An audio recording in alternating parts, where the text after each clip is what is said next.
200 Apache warriors stood in perfect silence outside Fletcher Knox's barn, their war paint fresh and their eyes fixed on his front door. But 12 hours earlier, Fletcher had no idea that sharing his last piece of bread would change everything. The Arizona sun beat down mercilessly on Fletcher's weathered ranch as he stepped out of his cabin, wiping sweat from his brow. At 34, he'd learned to read the desert like a book, and today, something felt different. The usual sounds of cattle and wind seemed muffled, replaced by an eerie quiet that made his skin crawl. He was checking the fence line near the creek when he saw him, a small native boy, maybe 8 years old, crouched behind a boulder. The child's ribs showed through his torn shirt, and his dark eyes held the hollow look of someone who hadn't eaten in days. Fletcher's heart clenched as he watched the boy desperately digging through the dirt, probably searching for roots or anything edible. Fletcher approached slowly, his hands visible and empty. The boy tensed like a cornered animal, ready to bolt, but hunger had weakened him too much to run. Without saying a word, Fletcher pulled out the chunk of bread he'd brought for his midday meal and placed it on a rock between them. The child's eyes widened, darting between Fletcher's face and the food, trying to determine if this was some kind of trap. The boy grabbed the bread and devoured it in seconds, tears streaming down his dirt-stained cheeks. Fletcher's throat tightened, watching this small human being reduced to such desperation. He gestured toward his cabin, pointing to his mouth and stomach, trying to communicate that there was more food available. The child hesitated, every instinct telling him to run, but starvation won over fear. As they walked toward the cabin, Fletcher noticed the boy favoring his left leg and the angry red welts across his back that looked like whip marks. Someone had hurt this child, and badly. Fletcher's jaw clenched with anger, but he kept his movements gentle and slow. Whatever had happened to this boy, Fletcher was determined to help him heal. Inside the cabin, Fletcher prepared a simple meal of beans and cornbread, while the boy sat cautiously by the door, ready to flee at the first sign of danger. When Fletcher handed him the plate, the child's hands shook so violently he could barely hold it. Fletcher sat across the room, giving him space, and watched as the boy ate like he hadn't seen food in weeks. But as the sun began to set, and Fletcher prepared a makeshift bed for his unexpected guest, he had no way of knowing that 20 miles away, a war party was already tracking the boy's scent. The child wasn't just any lost native. He was the nephew of Chief Standing Bear, and the entire Apache Nation was searching for him. Fletcher tucked a blanket around the sleeping boy, thinking he was simply doing what any decent human being would do. What he didn't realize was that by morning, his quiet ranch would become the center of the most dangerous standoff the territory had ever seen. Fletcher woke to the sound of his horses snorting nervously in the corral. Something had spooked them, and in his years of frontier living, he'd learned to trust his animal's instincts more than his own. The first pale light of dawn was creeping through his window, and beside him on the floor, the native boy was still sleeping deeply, his small chest rising and falling peacefully. Moving quietly to avoid waking the child, Fletcher grabbed his rifle and crept to the window. What he saw made his blood turn to ice. Hundreds of Apache warriors sat motionless on horseback, forming a perfect semicircle around his property. They weren't attacking, weren't shouting threats. They were simply waiting, like death itself had taken human form and decided to camp on his doorstep. Fletcher's mind raced as he tried to count them.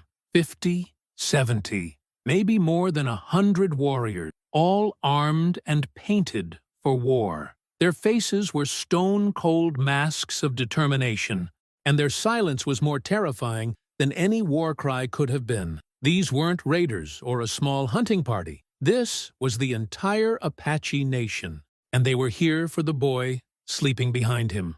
The child stirred, probably sensing the tension in the air. When he opened his eyes and saw Fletcher's face, he immediately knew something was wrong. Fletcher pointed toward the window, and the boy crawled over on his hands and knees to peek outside. The moment he saw the warriors, his face went white with terror, and he began trembling uncontrollably. Fletcher realized with growing dread that he'd stumbled into something far bigger than a lost child. The boy wasn't just any Apache. He was someone important enough to mobilize an entire army, someone valuable enough that his disappearance had brought hundreds of the fiercest warriors in the Southwest to Fletcher's doorstep, someone whose safety apparently meant everything to his people. The boy grabbed Fletcher's arm and began speaking rapidly in Apache, his voice high and panicked. Fletcher couldn't understand a word. The child's terror was infectious. Whatever had happened to bring this boy to Fletcher's ranch, whatever had left those whip marks on his back,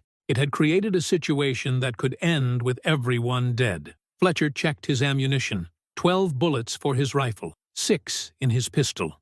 Against 200 Apache warriors, he might as well have been throwing pebbles at a mountain. But running wasn't an option either.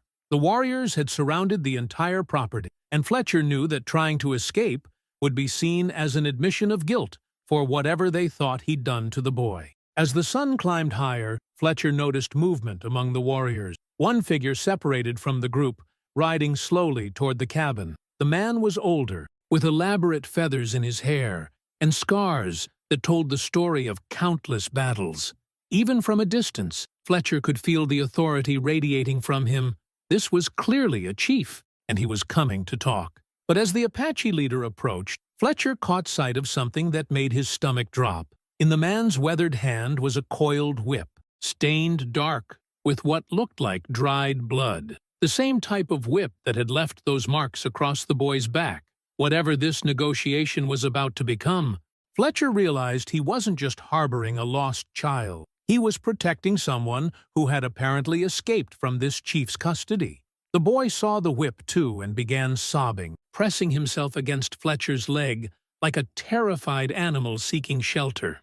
In that moment, Fletcher understood that giving the child back might mean sending him to his death, but refusing could mean war with the entire Apache nation. The Apache chief stopped his horse 20 feet from Fletcher's porch, close enough to speak but far enough to avoid seeming threatening. When he spoke, his English was heavily accented but clear, each word carefully chosen and weighted with authority. "White man, you have taken what belongs to the Apache people. Return the boy, and you will live to see another sunset."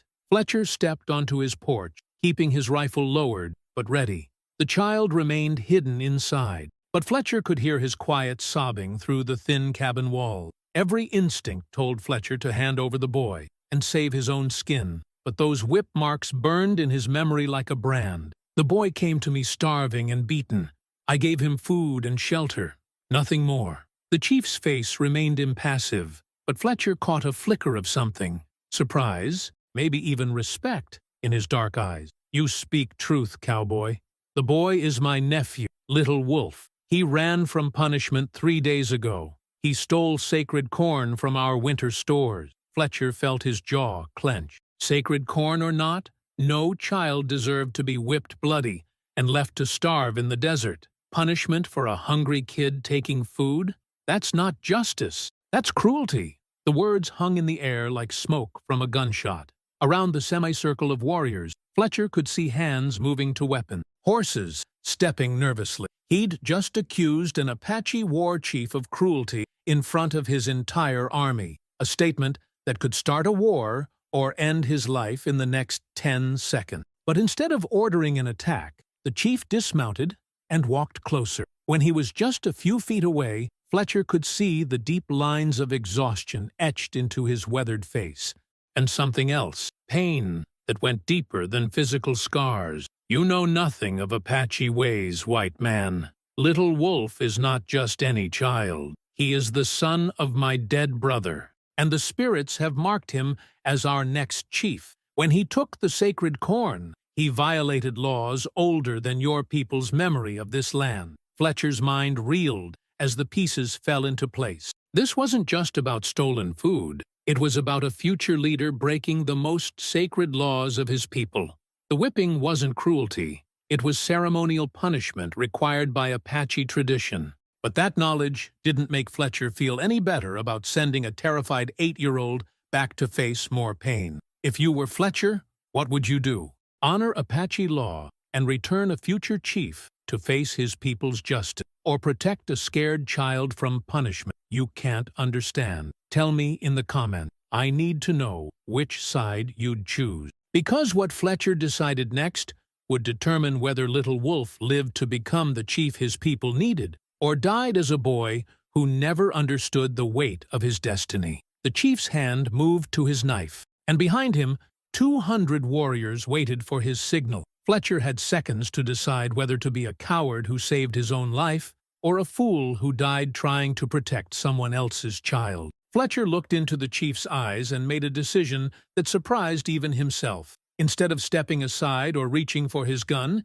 he set his rifle against the porch railing and held up both hands in a gesture of peace. "Chief, I hear what you're saying about your laws and tradition, but before you take the boy, let me ask you something man to man. Do you remember being 8 years old and so hungry you'd risk anything for food?" The chief's expression didn't change, but he didn't reach for his knife either. Fletcher pressed on, knowing he was walking a razor's edge between life and death. "I'm not questioning your authority or your laws, but that boy in there is more scared than any child should ever be. Whatever punishment your traditions require, maybe there's another way to handle it that doesn't break his spirit completely." For a long moment, the only sound was the wind whistling through the desert scrub and the nervous snorting of horses. The chief studied Fletcher's face like he was reading a map, searching for deception or weakness. Finally, he spoke. "You would bargain for the life of an Apache child?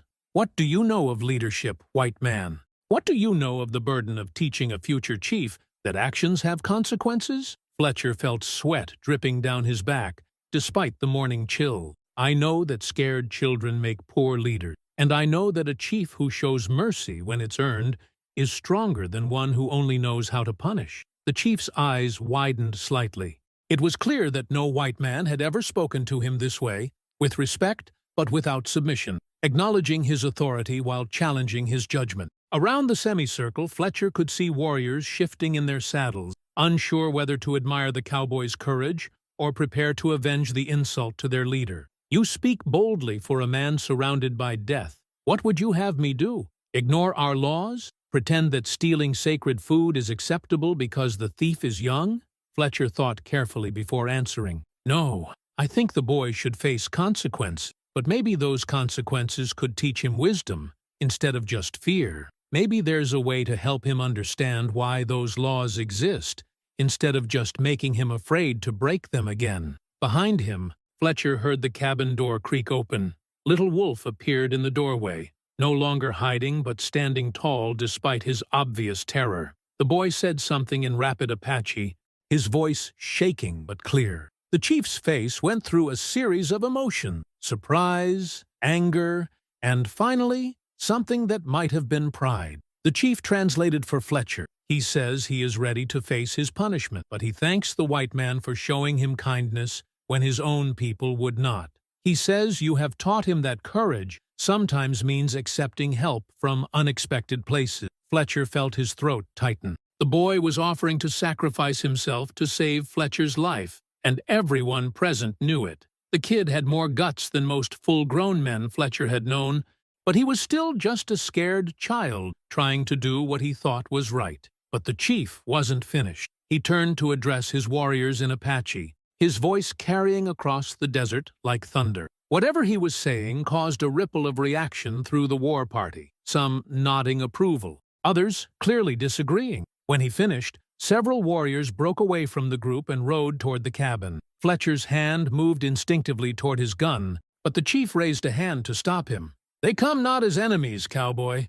They bring supplies to help you care for the boy." Fletcher stared in confusion. "Care for him?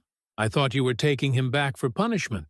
The chief smiled for the first time since arriving, and it transformed his entire face. "Oh, the punishment will come. But first, Little Wolf must learn what you have tried to teach him. That leadership means understanding different kinds of strength. He will stay with you for 1 full moon, learning white man's ways of survival and kindness.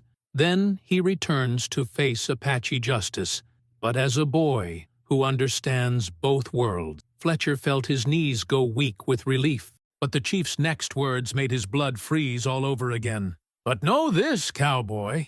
If any harm comes to him while he is in your care, 200 warriors will return, and this time we will not come to talk." As the Apache warriors rode away, leaving only dust clouds on the horizon, Fletcher stood on his porch, feeling like he'd just survived a tornado. Little Wolf remained in the doorway, watching his uncle's retreating figure with a mixture of relief and terror. The boy understood enough English to know he had a month of freedom, but also that his ultimate fate remained unchanged. Fletcher turned to face his unexpected houseguest, realizing he had no idea how to care for a child, let alone one from a completely different culture who barely spoke his language. The boy was still wearing his torn shirt and worn-out moccasins, and those whip marks needed proper attention before they became infected. "Well, Little Wolf," Fletcher said softly, "looks like you and I are going to be roommates for a while."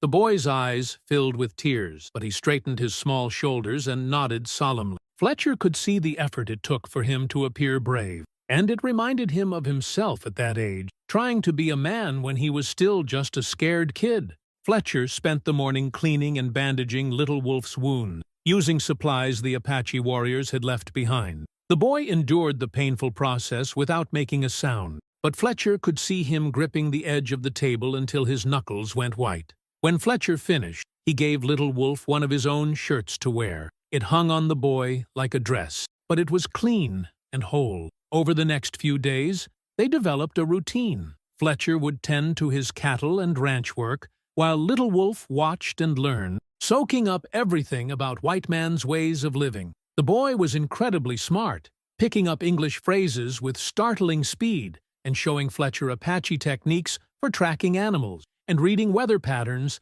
that the cowboy had never seen before. But Fletcher could see the weight of his approaching fate pressing down on the child like a physical burden. Little Wolf would sometimes stop mid-conversation and stare off toward the mountains where his people lived, his young face etched with worry that no 8-year-old should have to carry. One evening, as they sat by the fire eating Fletcher's attempt at cooking Apache-style cornbread, Little Wolf finally spoke about what was troubling him.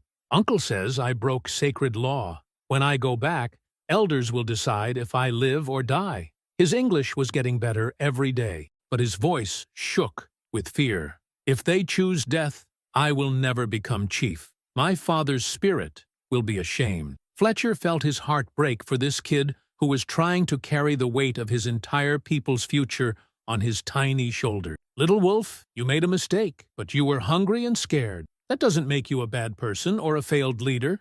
The boy shook his head vigorously. "Apache law says stealing sacred food means choosing personal need over tribe's need. That is not chief's way." Fletcher stared into the fire, searching for words that might comfort a child facing possible execution for the crime of being hungry.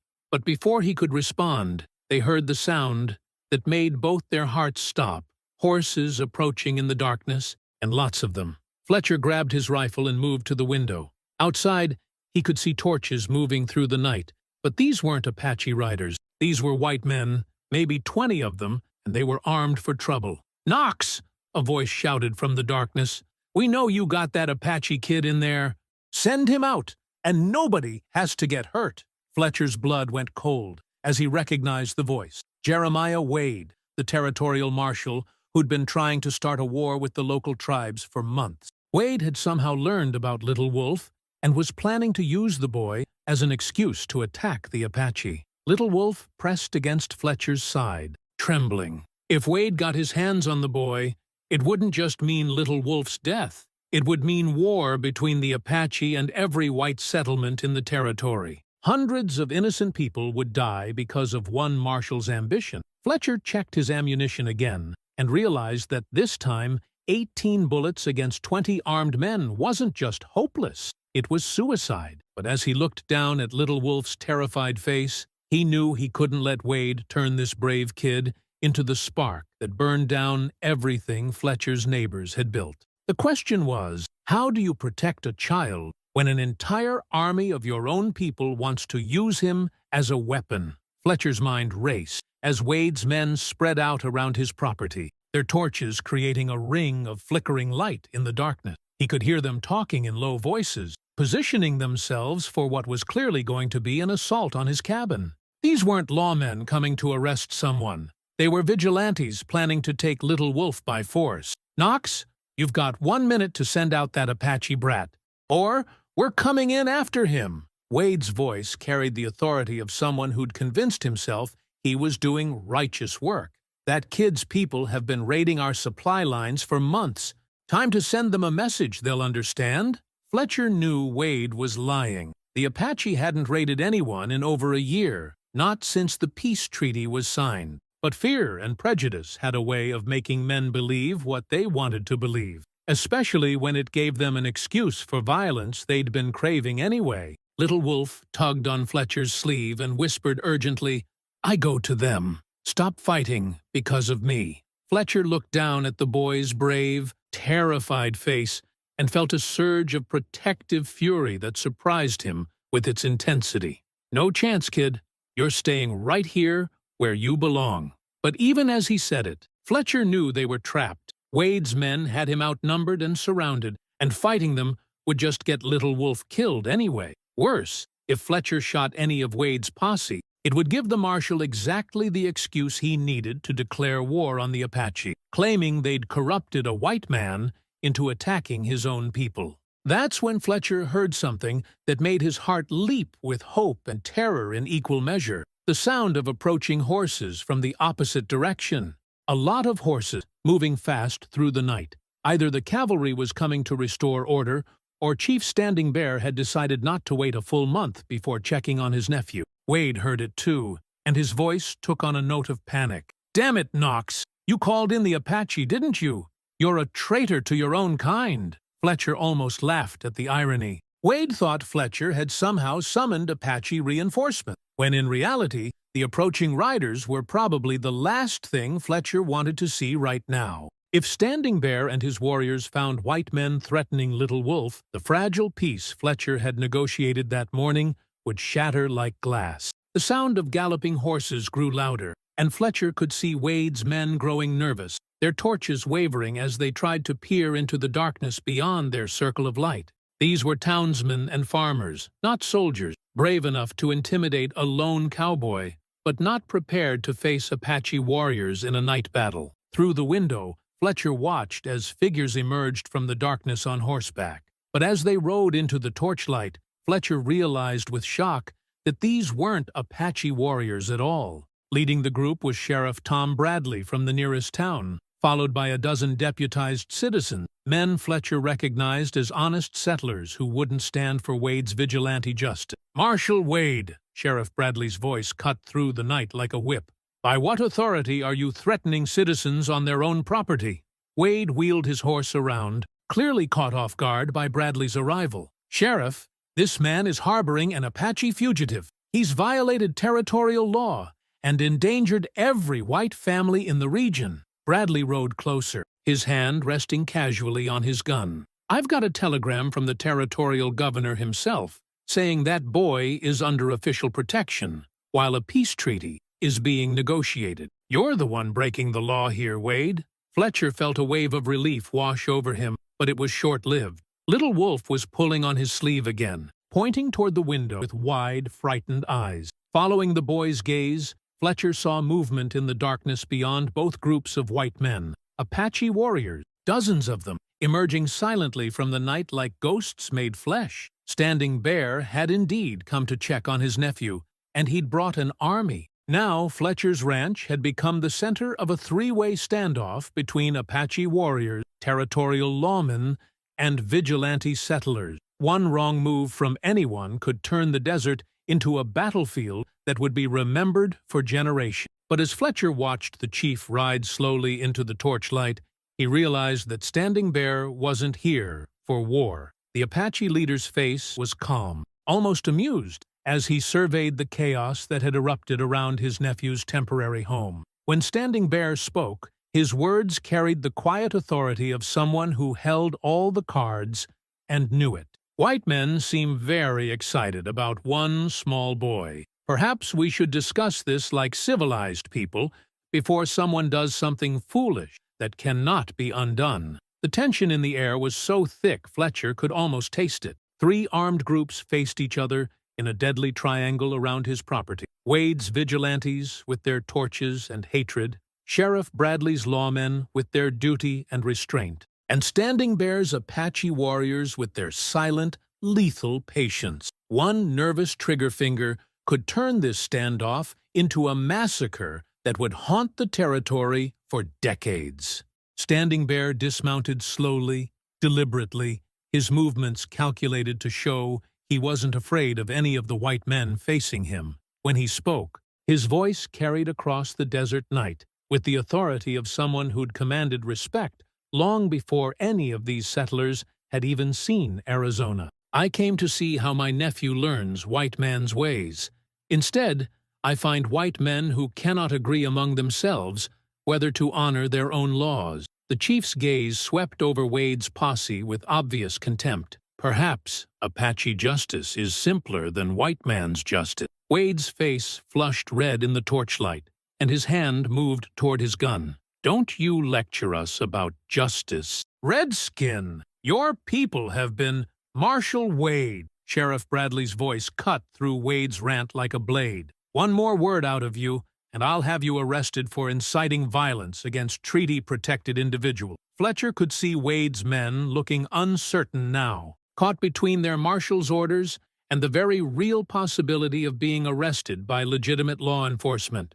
These weren't hardened killers. They were scared farmers and shopkeepers who'd let fear and prejudice override their common sense. Standing Bear studied the scene with the calm expression of a man who'd seen enough foolishness in his lifetime to recognize it when it appeared. Sheriff Bradley, you seem to be a man of honor. Perhaps you can explain why some of your people wish to steal my nephew when he is already receiving the punishment we agreed upon. Bradley removed his hat respectfully. Chief Standing Bear, Marshal Wade acted without territorial authority. The governor himself confirmed that your arrangement with Mr. Knox is legally binding. These men have no right to interfere. Fletcher felt Little Wolf's small hand slip into his, and he squeezed it reassuringly. The boy was trembling, but he wasn't hiding anymore. Instead, he was watching the three groups of adults argue over his fate with the solemn expression of someone much older than his 8 years. Wade wasn't ready to give up. That boy's people have been raiding supply wagons. He's probably gathering intelligence for future attacks. Standing Bear's expression didn't change, but every Apache warrior behind him shifted slightly in their saddle. Fletcher recognized the movement. It was the same subtle preparation he'd seen in wild animals just before they struck. Marshal Wade, Standing Bear said quietly, my people have taken nothing from yours in over a year. But if you wish to make accusations, perhaps we should settle this in the traditional way. You and I alone, with weapons of your choosing. The offer hung in the air like smoke. Everyone present knew that Standing Bear was offering Wade a chance to back up his accusations with his life. And everyone also knew that Wade would never accept such a challenge. The marshal might be full of bluster and prejudice, but he wasn't completely stupid. Before Wade could respond, Little Wolf surprised everyone by stepping out onto the porch. In clear English, loud enough for all three groups to hear, the boy made an announcement that changed everything. I will speak for myself now. I am Little Wolf, nephew of Chief Standing Bear, future leader of the Apache people. I broke sacred law and accepted punishment, but I also learned that some white men show kindness to enemies, and some Apache warriors show mercy to those who break tradition. Maybe all of us can learn from this. The 8-year-old boy stood on Fletcher's porch, addressing seasoned warriors, lawmen, and vigilantes with the composure of a natural leader. Fletcher felt a surge of pride, realizing that the terrified, beaten child he'd found 3 weeks ago had transformed into someone who might indeed become the chief his people needed. But Little Wolf wasn't finished. His next words would determine whether this standoff ended in peace or bloodshed. Uncle, I am ready to return and face the elders' judgment, but I ask that Fletcher Knox be allowed to speak for me when that time comes. He has shown me that courage comes in many forms, and I want our people to know that not all white men are enemies. Standing Bear's eyes widened slightly. Clearly, he hadn't expected his nephew to request a white man's testimony at his trial. Around the semicircle of warriors, Fletcher could see similar expressions of surprise and, in some cases, respect. But Wade chose that moment to make the biggest mistake of his life. "I'll be damned if I let some Apache brat."